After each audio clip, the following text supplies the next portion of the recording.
Everyone, welcome to Ambition Academy. आज के इस वीडियो लेक्चर में हम स्टार्ट करेंगे अपना केमिकल बॉन्डिंग चैप्टर, आगे कंटिन्यू करेंगे। इससे पहले लेक्चर्स में मैं आपको आयनिक बॉन्ड बता चुका हूँ, ठीक है, कोवलेंट बॉन्ड के बारे में बता चुका हूँ और केमिकल बॉन्डिंग का कुछ बेसिक इंट्रोडक्शन दे चुका हूँ, ठीक है। तो चलिए आज हम अपने केमिकल बॉन्डिंग चैप्टर को आगे कंटिन्यू करेंगे। इसमें आप इससे पहले आप NaCl का स्ट्रक्चर पढ़ चुके हैं, इलेक्ट्रॉन डॉट स्ट्रक्चर बताया था, ठीक है, और आप मैग्नीशियम क्लोराइड को पढ़ चुके हैं। तो आज हम स्टार्ट करेंगे एक नया स्ट्रक्चर अबाउट कैल्शियम ऑक्साइड, ठीक है। तो आज का जो पहला स्ट्रक्चर हमारे पास that is calcium oxide.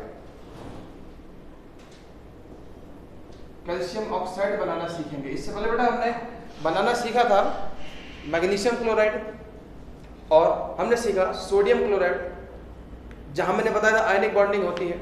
Ionic bond में आपको बता चुका हूं क्या होता है, ठीक है। तो ये फिलहाल मैं आखिरी एग्जांपल करा रहा हूं कैल्शियम ऑक्साइड, क्योंकि इतना ही आपके काम का है। इससे ज़्यादा आप सीनियर क्लासेस में पढ़ेंगे, अभी फिलहाल आपके काम का नहीं है। तो as a 10th standard student आपके काम का केवल इतना ही है। तो आज स्टार्ट करते हैं कैल्शियम ऑक्साइड। तो बेटा इससे पहले जिसने पहले के लेक्चर्स नहीं देखे हो पहले उसको देख लीजिए, तभी आपको ये समझ आएगा, ठीक है। और प्रीवियस लेक्चर से रिलेटेड कोई भी आपके मन में डाउट हो तो हमें जरूर बताएं कमेंट करके, ठीक, हम आपके डाउट क्लियर करेंगे, ठीक। चलिए तो कैल्शियम ऑक्साइड बनाने की स्टार्टिंग करते हैं। कैल्शियम ऑक्साइड फॉर्मूला आप जानते हैं CaO, ठीक है। कैल्शियम का एटॉमिक नंबर हम जानते हैं 20 होता है, मतलब इसमें बेटा इलेक्ट्रॉन भी 20 होंगे, प्रोटॉन भी 20 होंगे। तो चलिए बेटा इलेक्ट्रॉनिक कॉन्फ़िगरेशन करते हैं। 2 8 8 2, दिस इज कैल्शियम। 2 8 8 2, ये कैल्शियम का इलेक्ट्रॉनिक कॉन्फ़िगरेशन होता है। दूसरा ऑक्सीजन है O, ऑक्सीजन का एटॉमिक नंबर कितना होता है 8, तो कितने हो गए 2,6। तो ये कैल्शियम हो गया, ऑक्सीजन हो गया। अब इनके बॉन्ड बना के देखते हैं। इलेक्ट्रॉन डॉट डायग्राम देखिए, कैल्शियम के आउटरमोस्ट शेल में 2 इलेक्ट्रॉन्स हैं, तो ये 2 इलेक्ट्रॉन को लूज करेगा और बनाएगा Ca2+। आपको पहले समझा चुका बेटा इस चीज को, क्योंकि 2 इलेक्ट्रॉन लूज कर रहा है तो इसके ऊपर आएगा 2+ का चार्ज, ठीक है। चलिए अब क्योंकि इसने 2 इलेक्ट्रॉन लूज किए हैं, ऑक्सीजन कितने गेन करेगा 2 इलेक्ट्रॉन गेन करेगा, ठीक है। तो चलिए ऑक्सीजन ने 2 इलेक्ट्रॉन गेन करे, इसने बनाया O2-। ये चीजें मैं आपको पहले समझा चुका हूं कैसे होता है, ठीक। कैल्शियम हो गया, ऑक्सीजन हो गया। अब चलिए इनका इलेक्ट्रॉन डॉट डायग्राम बना के देखें। There is calcium, outermost shell में 2 इलेक्ट्रॉन्स होते हैं, तो 1 इलेक्ट्रॉन यहां लगाया, 1 इलेक्ट्रॉन यहां लगाया, ठीक है। ऑक्सीजन आउटरमोस्ट शेल में 6 इलेक्ट्रॉन होते हैं, तो ये लगाया ऑक्सीजन, 6 इलेक्ट्रॉन आउटरमोस्ट शेल में लगा दीजिए, क्रॉस।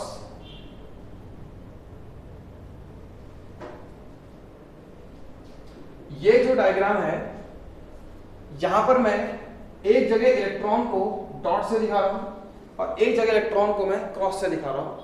इसमें ऐसा नहीं है कि ये अलग है, ये गलत है, गलत नहीं है, केवल डिफरेंस समझने के लिए। अगर मैं दोनों को डॉट से बना दूंगा तो पता ही नहीं लगेगा कौन से इलेक्ट्रॉन किसके हैं। तो इसलिए मैंने यहां इसको क्रॉस से बनाया है, इसको डॉट से बनाया है, क्योंकि मैं अपनी सिंप्लिसिटी के लिए इनमें डिफरेंस दिखाना चाह रहा हूं, ठीक है। चलिए इसने इलेक्ट्रॉन यहां दिया, 1 इलेक्ट्रॉन यहां से दिया, कैल्शियम ने क्योंकि 2 इलेक्ट्रॉन दिए हैं तो इसके पास बन जाएगा बेटा कैल्शियम 2+, ठीक है। ऑक्सीजन ने 2 इलेक्ट्रॉन लिए हैं, चलिए ऑक्सीजन 2 इलेक्ट्रॉन 3 4 5 6 7 8, ये लीजिए ऑक्सीजन पे कितने इलेक्ट्रॉन हो गए 8 इलेक्ट्रॉन हो गए, 2-।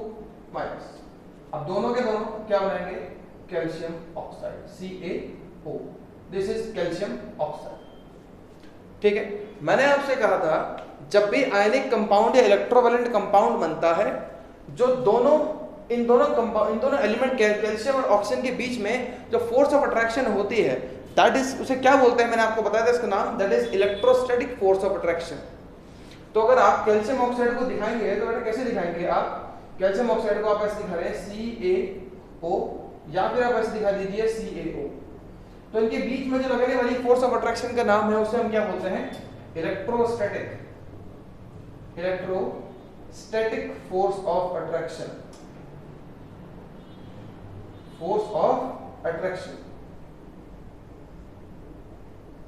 ठीक है, इलेक्ट्रोस्टैटिक फोर्स ऑफ अट्रैक्शन। चलिए, इलेक्ट्रोस्टैटिक फोर्स ऑफ अट्रैक्शन में आपको पहले बता चुका हूं क्या होता है बेटा, दो चार्ज पार्टिकल के बीच, दो चार्ज के बीच में लगने वाली फोर्स ऑफ अट्रैक्शन को बोलते हैं इलेक्ट्रोस्टैटिक फोर्स ऑफ अट्रैक्शन। दो चार्जेस, जैसे एक चार्ज मैंने यहां रखा Q1, ठीक है, और एक चार्ज रखा यहां रखा Q2, तो इनके बीच में जो लगने वाली फोर्स होती है, कोई भी दो चार्ज, इनके बीच में लगने वाली फोर्स जो होती है वो क्या होती है, उसे बोलते हैं इलेक्ट्रोस्टैटिक फोर्स ऑफ अट्रैक्शन भी हो सकती है, रिपल्शन भी हो सकती है। देखिए, अगर दोनों पॉजिटिव हैं तो इनके बीच में लगने वाला फोर्स रिपल्सिव होगा, अगर दोनों नेगेटिव हैं इनके बीच में लगने वाला फोर्स रिपल्सिव होगा, अगर एक नेगेटिव एक पॉजिटिव है इनके बीच में लगने वाला फोर्स अट्रैक्टिव होगा।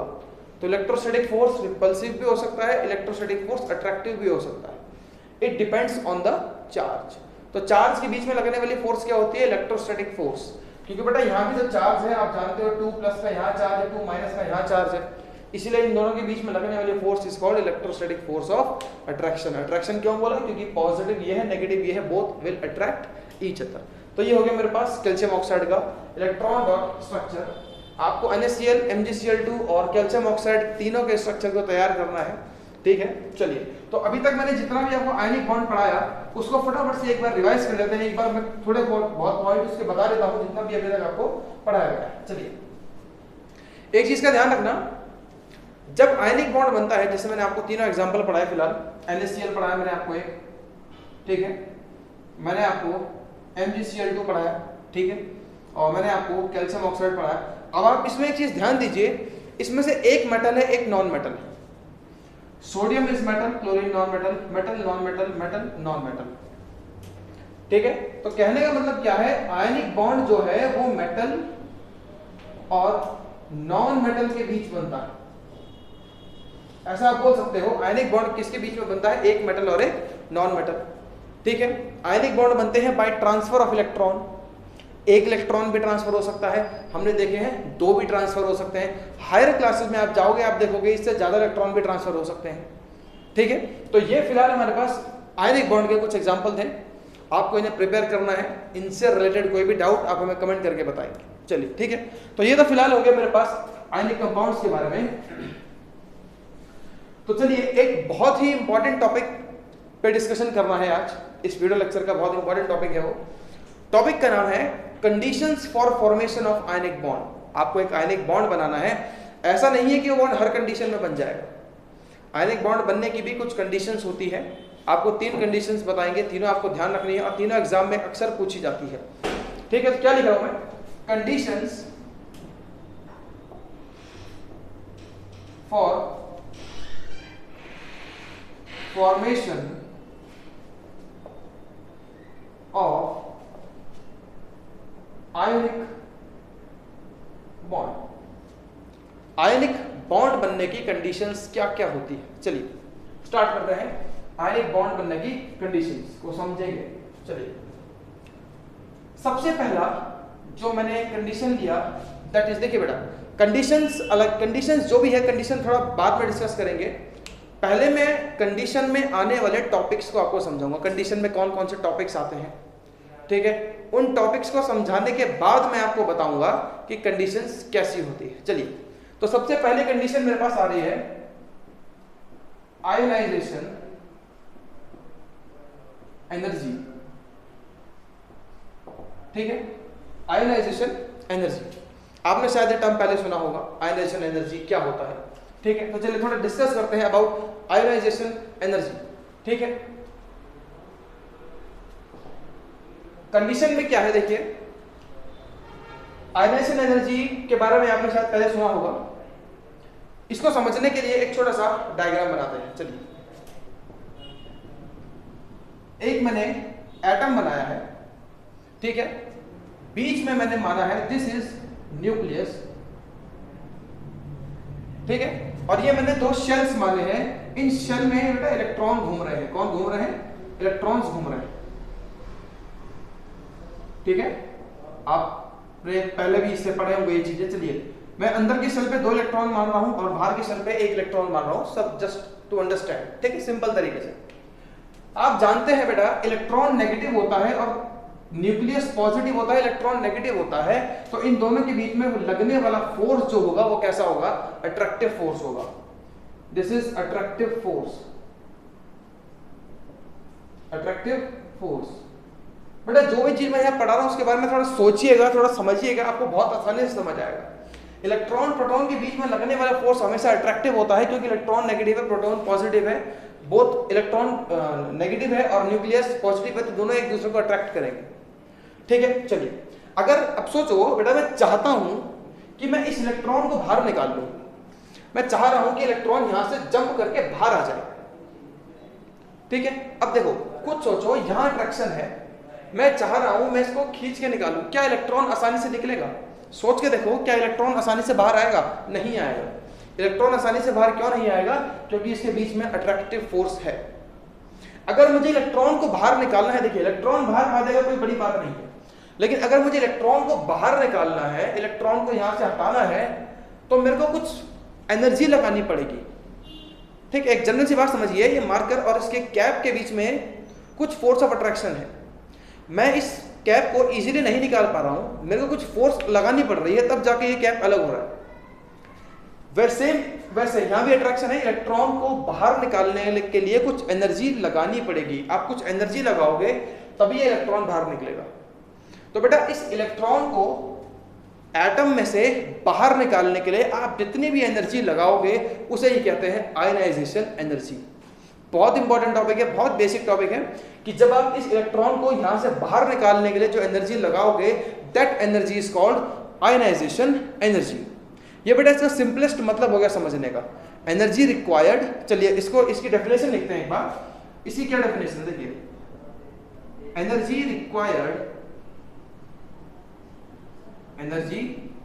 Required to remove an electron from valence shell of an isolated gaseous atom। Energy required to remove an electron, बेटा इतना तो मैंने आपको बता दिया, energy required to remove an electron, इतना तो बता चुका। लेकिन देखिए इलेक्ट्रॉन कहां से निकलेगा? वैलेंस शेल, हमेशा आउटर मोस्ट शेल में से इलेक्ट्रॉन निकालेंगे, ध्यान रखिए, ठीक है। अब ये बेटा एक अलग टर्म है, आइसोलेटेड गैसियस एटम। आपको बताया है आयनाइजेशन एनर्जी की कंडीशन है बेटा कि इलेक्ट्रॉन वैलेंस शेल में से निकालना है, ठीक है।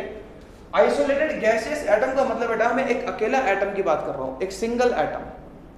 मैं पूरे बहुत सारे एटम के ग्रुप के बारे में नहीं बता रहा हूं, मैं एक सिंगल एटम के बारे में बता रहा हूं, इसलिए मैंने लिखा आइसोलेटेड, ठीक है।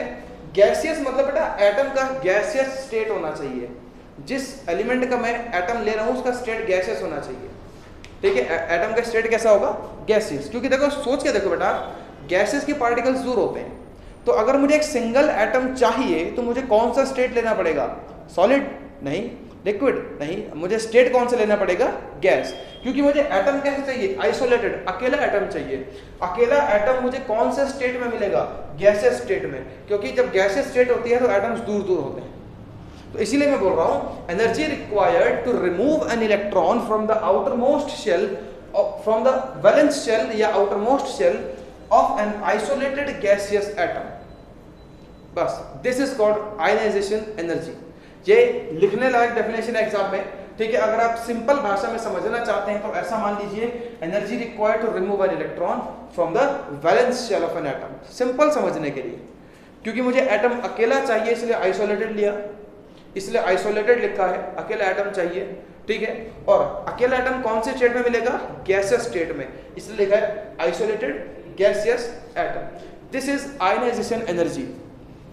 जनरली आयनाइजेशन एनर्जी होता है एनर्जी रिक्वायर्ड। मैं बता तो रहा हूँ, इस इलेक्ट्रॉन को निकालने के लिए आपको एनर्जी चाहिए होगी, क्योंकि यहाँ अट्रैक्शन होता है।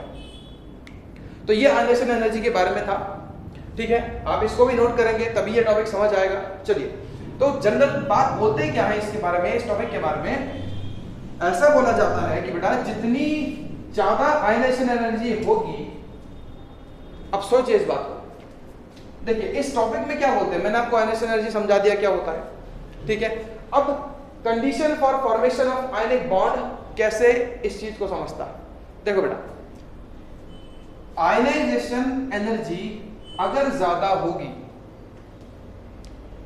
अगर आयनाइजेशन एनर्जी ज्यादा है मतलब आप इलेक्ट्रॉन को इजीली नहीं निकाल पा रहे हो, आपको इलेक्ट्रॉन निकालने के लिए एनर्जी ज्यादा लगानी पड़ेगी। आयनाइजेशन एनर्जी अगर ज्यादा है, हार्डर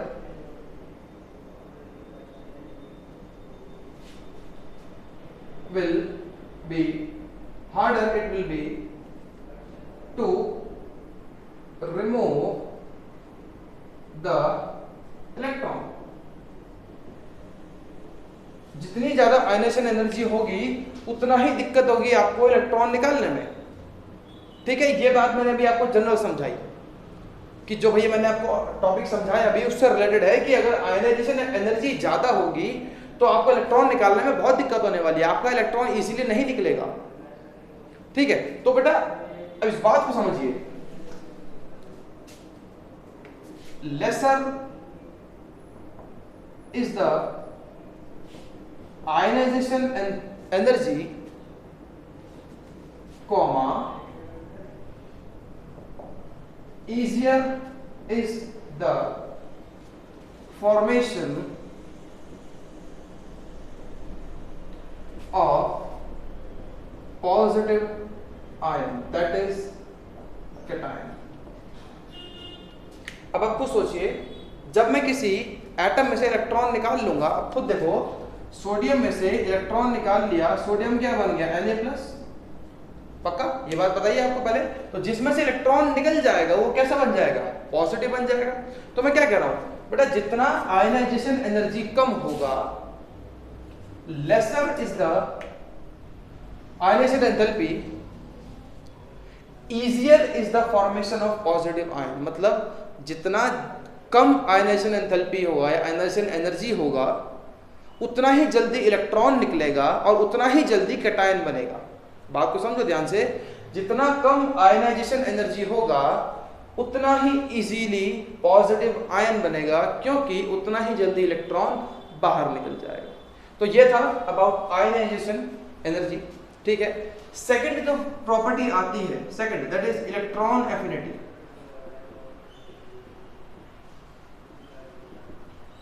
सेकंड जो कंडीशन आती है दैट इज इलेक्ट्रॉन एफिनिटी।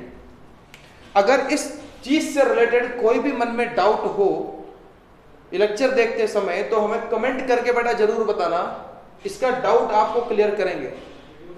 अगर कोई 0.1% का भी डाउट हो तो जरूर बताना बेटा इस टॉपिक से रिलेटेड, ठीक है। चलिए, क्योंकि जब तक ये समझ नहीं आएगा बेटा आपको बहुत दिक्कत होगी केमिकल बॉन्डिंग को समझने में, तो इस पॉइंट को समझना बहुत जरूरी है आपके लिए, ठीक है। कोई भी 1% का भी डाउट हो तो जरूर हमें कमेंट करके बताएं। चलिए, अगला पॉइंट है इलेक्ट्रॉन एफिनिटी क्या होता है और इलेक्ट्रॉन एफिनिटी आयनिक बॉन्ड बनने में कैसे हेल्प करता है, ठीक है।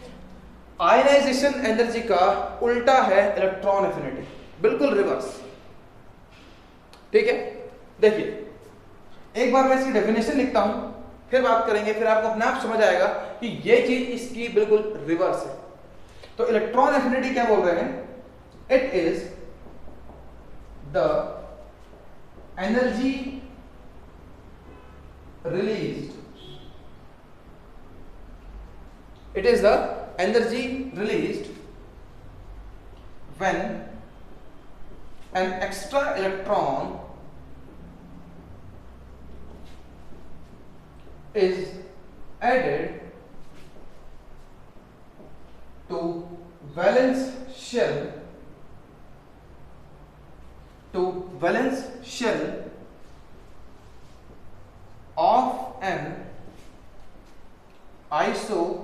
of an isolated gaseous atom। लो, बिल्कुल सेम तो है और थोड़ा सा अलग है। वहां पर इस पे आप पढ़ते हो एनर्जी रिक्वायर्ड, यहां आप पढ़ते हो एनर्जी रिलीज्ड, यहां बाहर निकलेगी एनर्जी, ठीक है। यहां बोलते हो कि इलेक्ट्रॉन रिमूव करना है, हटाना है, वैलेंस शेल में से यहां बोलते हो कि इलेक्ट्रॉन को ऐड करना है, ठीक है। कहां ऐड करना है? वैलेंस शेल, वो लिखा हुआ है, ठीक है। बाकी सब कुछ सेम है, आइसोलेटेड गैसेस एटम होना चाहिए। तो इसमें और इसमें केवल उल्टे का फर्क है, ये इसका रिवर्स है। यहां पढ़ते हो आप एनर्जी रिक्वायर्ड, यहां एनर्जी रिलीज होगी, ठीक है। यहां आप पढ़ते हो यहां पढ़ते हो कि इलेक्ट्रॉन निकाला जाएगा, रिमूव, यहां पढ़ते हो इलेक्ट्रॉन ऐड किया जाएगा, ठीक है। यहां पर हम इलेक्ट्रॉन कहां से निकालते हैं? आइसोलेटेड गैसेस एटम से निकालते हैं। यहां पे हम इलेक्ट्रॉन कहां डालते हैं? आइसोलेटेड गैसेस एटम में डालते हैं। सब कुछ सेम है, बस केवल थोड़ा बहुत फर्क है, 2-3 पॉइंट का फर्क है बस, ठीक है। यहां इलेक्ट्रॉन डालेंगे। अब सोचिए बेटा कि अब देखो, जब सोचो कि जब इलेक्ट्रॉन में डालूंगा तो क्या चीज बनेगी? जहां इलेक्ट्रॉन निकालने पे कैटायन बन रहा था, जब इलेक्ट्रॉन डालूंगा, एक नेगेटिव चार्ज को मैं डालूंगा तो चार्ज नेगेटिव आएगा। चार्ज कैसा आएगा? नेगेटिव। तो इससे क्या बोलेगा? It will leads to the formation of anion. इससे क्या होगा?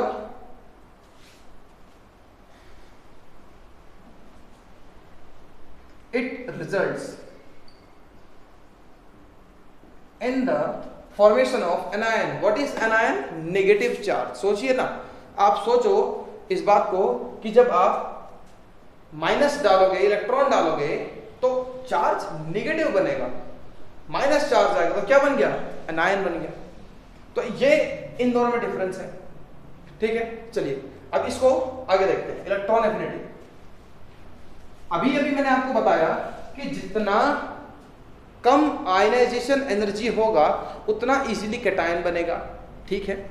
इसको देखते हैं, इसके बारे में क्या पॉइंट बोला है? Higher is the electron affinity, higher is the electron affinity, comma, easier is the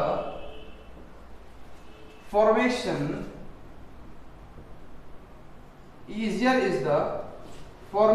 of anion। जितना ज्यादा इलेक्ट्रॉन एफिनिटी होगा, मतलब जितनी ज्यादा एनर्जी रिलीज होगी, उतना ही इजीली आपका एनायन बनेगा, ठीक है। बिल्कुल आयनाइजेशन एनर्जी से उल्टा। आयनाइजेशन एनर्जी कम होनी चाहिए तो इजीली कैटायन बनेगा।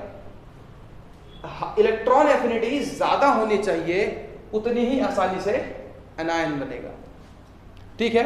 अब बेटा इस बात को ध्यान रखना कि आयनाइजेशन एनर्जी ज्यादा या कम क्यों होनी चाहिए, ठीक है। ये ज्यादा या कम क्यों होनी चाहिए, इस बारे में अगर आप बहुत ज्यादा जानना चाहते हो बेटा आपको हायर क्लासेस में जानने मिलेगा, ठीक है। फिलहाल आप 10th स्टैंडर्ड में हैं तो मैं आपको वही चीज पढ़ा रहा हूं जो आपके काम की है, ठीक है। बाकी अगर आप इसको डीप में पढ़ना चाहते हैं तो बेटा वो आप अभी अपनी बुक से पढ़ सकते हैं, ठीक है, या आप उस चीज को हायर क्लासेस में पढ़ सकते हैं। फिलहाल मैं आपको वो चीजें बता रहा हूं जो आपके एग्जाम से रिलेटेड है, जो आपके बोर्ड एग्जाम्स में काम आएगी, ठीक है बेटा। अब हायर इलेक्ट्रॉन एफिनिटी से एनायन बनता है, ये बात सभी जानते हैं। इस चीजों को आप और अच्छे से पढ़ोगे जब आप नेक्स्ट लेवल में हायर क्लासेस में जाओगे, ठीक है। तो बेटा ये मैं आपको केवल जनरल इंट्रोडक्शन दे रहा हूं इन चीजों का जो आपके सिलेबस में है, जो आपके बुक्स में है। आउट ऑफ सिलेबस जाके पढ़ाना बेटा वो आपके एग्जाम में नहीं आएगा, बेकार आपका टाइम कंज्यूमिंग होगा। वो चीज आपको पढ़नी है, आप हायर क्लासेस में जाके पढ़ेंगे, ठीक है। तो चलिए 2 फैक्टर तो मैंने आपको बता दिए, एक बता दिया आयनाइजेशन एनर्जी, दूसरा मैंने बता दिया इलेक्ट्रॉन एफिनिटी। आयनाइजेशन एनर्जी कम होगा उतनी जल्दी कैटायन बनेगा, इलेक्ट्रॉन एफिनिटी ज्यादा होगा उतनी जल्दी एनायन बनेगा। चलिए एक आखिरी फैक्टर है इलेक्ट्रोनेगेटिविटी। क्या होता है इलेक्ट्रोनेगेटिविटी, इसको देखते हैं। चलिए लास्ट फैक्टर है इलेक्ट्रोनेगेटिविटी।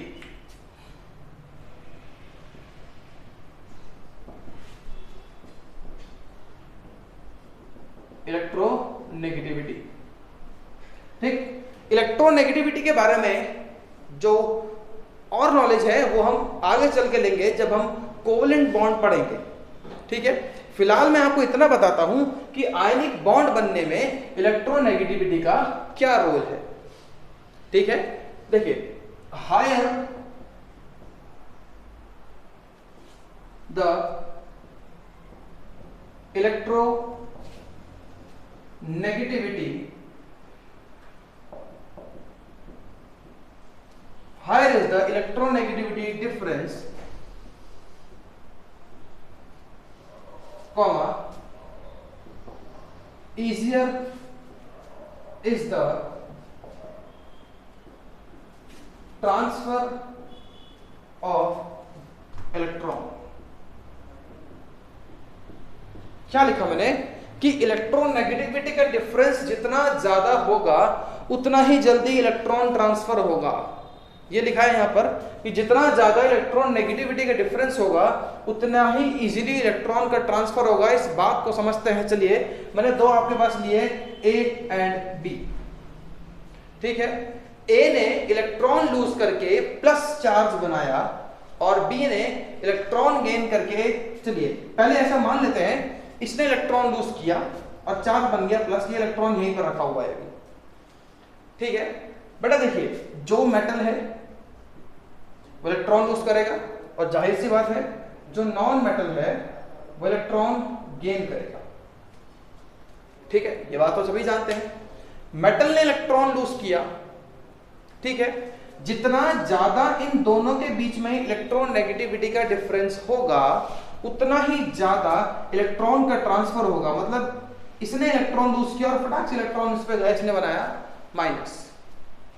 इलेक्ट्रोनेगेटिविटी का बेटा आप सिंपल सा मतलब ध्यान रखो, टेंडेंसी टू अट्रैक्ट इलेक्ट्रॉन्स।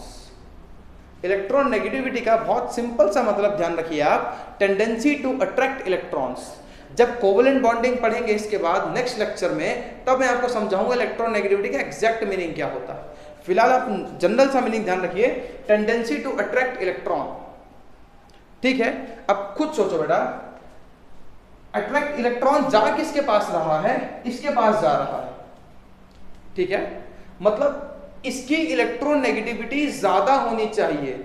मैंने क्या बोला? इलेक्ट्रोनेगेटिविटी का मतलब क्या होता है? टेंडेंसी टू अट्रैक्ट इलेक्ट्रॉन, ठीक है। इसकी जितनी ज्यादा इलेक्ट्रोनेगेटिविटी होगी ये उतनी ही जल्दी इलेक्ट्रॉन को अट्रैक्ट करेगा। इसने इलेक्ट्रॉन लूज किया, इसकी इलेक्ट्रोनेगेटिविटी अगर कम है, इलेक्ट्रॉन को अट्रैक्ट नहीं कर पाएगा। इसकी इलेक्ट्रोनेगेटिविटी ज्यादा होगी तो ये फटाक से इलेक्ट्रॉन को अट्रैक्ट करेगा। ये प्लस चार्ज, ये minus charge, both will form ionic bonding. Electronegativity means tendency to attract electron, ठीक है। तो आयनिक बॉन्ड बनने के लिए तीन चीजें इंपॉर्टेंट है। क्या क्या इंपॉर्टेंट है एक बार देख लेते हैं। आयनिक बॉन्ड बनने के लिए तीन चीजें क्या इंपॉर्टेंट है उस बात को देख लेते हैं बेटा। चलिए, low ionization energy, high electron affinity and electronegativity, ठीक है, एंड इलेक्ट्रोनेगेटिविटी, ये तीन चीजें हमें चाहिए। तो फिलहाल ये कंडीशंस थी तीन आपके सिलेबस के हिसाब से, आपके बुक्स के हिसाब से, ठीक है। इन चीजों को डिटेल में फ्यूचर में पढ़ेंगे, ठीक।